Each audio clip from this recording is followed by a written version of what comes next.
Welcome back to another vlog. ಇವತ್ತಿನ vlog ಏನಪ್ಪ ಅಂತಂದರೆ, ನಿನ್ನೆ ಒಂದು ವೀಡಿಯೋ ಹಾಕಿದ್ದೆ, ಅಪ್ಲೋಡ್ ಮಾಡಿದ್ದೆ. ನಿಮಗೆ ಹೇಳಬೇಕು ಅಂತ ಅಂದ್ಕೊಂಡಿದ್ದೆ, ಹೇಳಿರಲಿಲ್ಲ. ಬಟ್ ನಿನ್ನೆ ವೀಡಿಯೋ ಮಾಡಿದ್ನಲ್ಲ, ಅದು ಅಪ್ಲೋಡ್ ಮಾಡಿದ್ದೀನಿ. ಡೈಲಿ ವ್ಲಾಗ್ ಥರ ಬೆಂಗಳೂರು ಲೈಫ್ ಯಾವ ಥರ ಇರುತ್ತೆ ಅಂತ ಚಿಕ್ಕದಾಗಿ ಹೇಳಿದ್ದೀನಿ. ಮತ್ತು ವೀಡಿಯೋ ಕೂಡ ಮಾಡಿದ್ದೀನಿ, ಅದು ಒಂದ್ಸರಿ ಚೆಕ್ ಮಾಡಿ. ಇವತ್ತಿನ ವ್ಲಾಗ್ ಏನಪ್ಪ ಅಂತಂದರೆ, ಇವಾಗಲೇ ಟೈಮ್ ಬಂದು 9:30 ಆಗ್ತಾ ಬಂತು. ಆದ್ರೂ ಇನ್ನೂ ತಿಂಡಿ ತಿಂದಿಲ್ಲ. ತಿಂಡಿ ತಿಂದಂಗೆ ಏನು ಮಾಡ್ತಿದ್ದೆ ಅಂತ ಕೇಳ್ಬೋದು. ನೋಡ್ರಿ, 7 ಗಂಟೆಯಿಂದ ಇದೆ ಬರಿತಾ ಇದ್ದೆ. ಬರೆದ್ಬಿಟ್ಟು ಸ್ವಲ್ಪ ಹೆಂಗೆ ಅನಿಸಿತ್ತು ಅಂದರೆ, ಏನಾದ್ರು ಹೊಸ್ದಾಗಿ ಏನಾದರೂ ಮಾಡೋಣ ಅಂತ ಅನಿಸಿತ್ತು. ಬರೀ ಇದೆ ನಂದು, ಹೊಸ್ದಾಗಿ ಏನಾದರೂ ಮಾಡೋಣ ಬರೀ ಹಿಂಗೆ ಅಂತಿರೋದೇನೆ. ಅದಕ್ಕೆ ಅಂತಲೇ ಪ್ಲ್ಯಾನ್ ಮಾಡಿದೆ. 7 ಗಂಟೆ 7:30ಇಂದ 9:30ವರೆಗೂ ಬರೀ ಒಂದೇ ಒಂದು ಪೇಜ್ ಬರ್ತಿದ್ದೀನಿ. ಅದೇನೇನು ಬರ್ದು ಏನೋ ಮೊಬೈಲ್ ಬರೆಯೋಕೆ ಅಂತ ತಗೊಂಡೆ, ಬಟ್ ಮೊಬೈಲ್ ಯೂಸ್ ಮಾಡಿದ್ದೆ ಜಾಸ್ತಿ ಹೊತ್ತು. ಇದು ಆಕ್ಚುಲಿ ಚೆನ್ನಾಗಿ ಟೈಮ್ ಬೇರೆ ಆಗೈತೆ. ತಿಂಡಿ ತಿಂದ್ಬಿಟ್ಟು ನೋಡೋಣ ಅಂತ ಬಂದೆ. ತಿಂಡಿ ತಿನ್ನಬೇಕು. ತಿಂಡಿ ಏನಪ್ಪ ಅಂತಂದರೆ ಚಟ್ನಿ ಮಾಡೈತೆ. ನಮ್ಮ ಅಕ್ಕ ಊರಿಂದ ಬೇರೆ ಬಂದಿತ್ತು. ಚಟ್ನಿ ಮಾಡಿ ಚಪಾತಿಗೆ ಹಿಟ್ಟೆಲ್ಲ ಕಲಸಿಟ್ಟೈತೆ, ಚಪಾತಿ ಮಾಡಬೇಕು.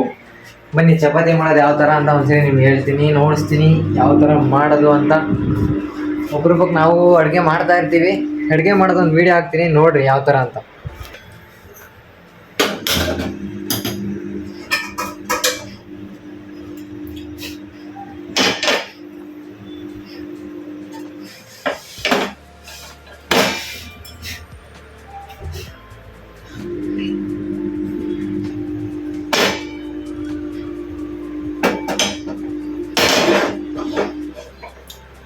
ಇವತ್ತು ಮನೆ ಕನ್ಸ್ಟ್ರಕ್ಷನ್ ಏನು ಮಾಡ್ತಿಲ್ಲ ಅವರು. ಸೌಂಡು ಕಡಿಮೆ ಚೆನ್ನಾಗಿ ಕೇಳಿಸುತ್ತೆ ಅನ್ಕೊಂತೀನಿ ಇವತ್ತು.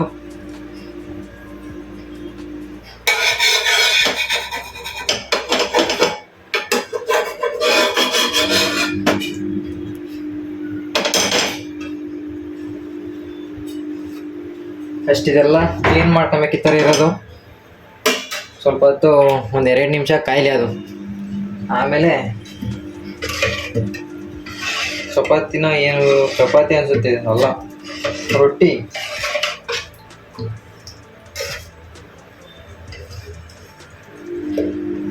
ನೋಡ್ತಿರ್ಬೋದು, ಎಲ್ಲ ಕಲಸಿಟ್ಟೈತೆ ನಮ್ಮ ಅಕ್ಕ. ಇದೇ ಅದು ಇದನ್ನ ದೋಸೆ ಥರ ಹಾಕೋದು ಇದ್ರ ಮೇಲೆ. ಕನ್ಸ್ಟ್ರಕ್ಷನ್ ಸ್ಟಾಪ್ ಆಗೈತೆ ಅಂತ ಹೇಳಿದ್ದೆ, ಬಟ್ ಸ್ಟಾಪ್ ಆಗಿಲ್ಲ. ಇನ್ನು ಊಟಕ್ಕೆ ತಿಂಡಿಗೆ ಅನಿಸುತ್ತೆ, ತಿಂಡಿಗೆ ನಿಲ್ಸಿದ್ರು. ನಾನಿವತ್ತು ಬೆಳಗ್ಗೆಯಿಂದ ಸೌಂಡ್ ಬರೀ ಕೇಳಿಸ್ತಿರ್ಲಿಲ್ಲ. ಏನು ಕನ್ಸ್ಟ್ರಕ್ಷನ್ ಫುಲ್ ಸ್ಟಾಪ್ ಮಾಡೋರೆ ಅಂತ ಅಂದ್ಕೊಂಡಿದ್ದೆ, ಬಟ್ ನೋಡಿದ್ರೆ ಸೌಂಡು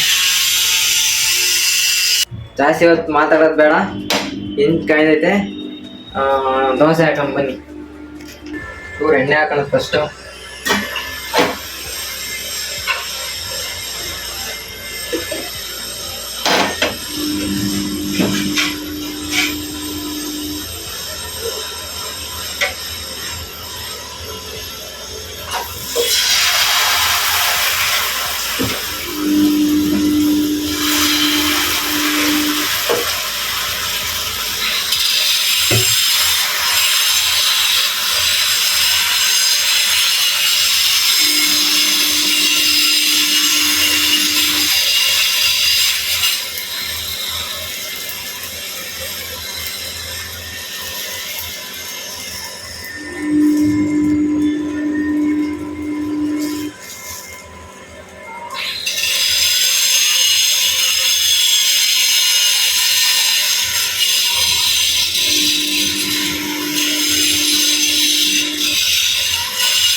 ಇದಾದ್ಮೇಲೆ ಸ್ವಲ್ಪ ಹೊತ್ತು ಪ್ಲೇಟ್ ಮುಚ್ಚಬೇಕು.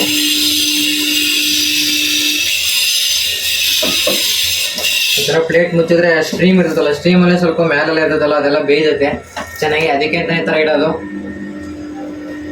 ಜಾಸ್ತಿ ಹೊತ್ತೇನಿಲ್ಲ, ಜಾಸ್ತಿ ಹೊತ್ತು ಇಟ್ಟೆ ಎಲ್ಲ ಒಂಥರ ಸೀದ್ರೆ ಸ್ಮೆಲ್ ಬರ್ತದೆ. ಬೇಗ ತೆಗಿಬೇಕು ಈ ಥರ ಇಟ್ಟು. ಒಂದು 15 ಸೆಕೆಂಡ್ 20 ಸೆಕೆಂಡ್ ಆದಮೇಲೆ ತೆಗ್ದುಬಿಡ್ಬೇಕು.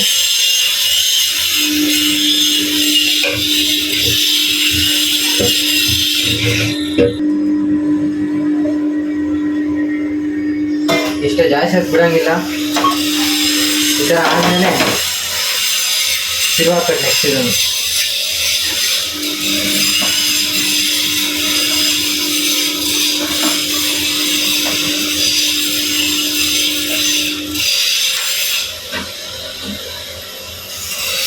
ನೆಕ್ಸ್ಟ್ ಇದಾದ್ಮೇಲೆ ಈ ಥರ ಎಣ್ಣೆ ಹಾಕಬೇಕು. ಬಟ್ಟೆ ಹಾಕಿದ್ದೀವಿ ಅಂತಂದರೆ ಚೆನ್ನಾಗಿರಲ್ಲ, ಎಲ್ಲ ಒಂಥರ ಅಲ್ಲೆಲ್ಲ ಕಿತ್ತೋಗ್ತವೆ. ಇದರ ರೌಂಡಿಗೆ ಬಂದಿದ್ದಲ್ಲ, ರೌಂಡಿಗೆ ಬರೋಲ್ಲ.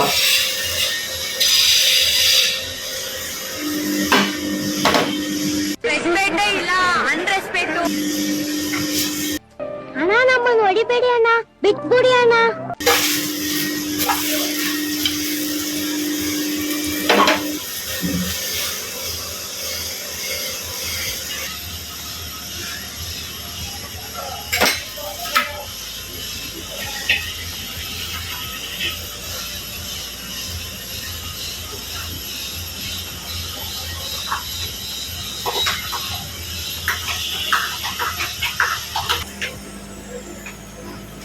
ಇದಕ್ಕೆ ಕಾಂಬಿನೇಷನ್ ಬಂದು ಚಟ್ನಿ.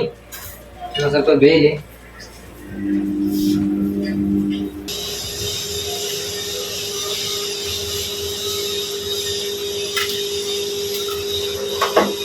ಇಷ್ಟೇ.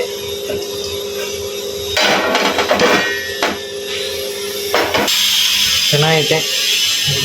ತಿಂಡಿ ಬಂದು ಚಪಾತಿ ಚಟ್ನಿ.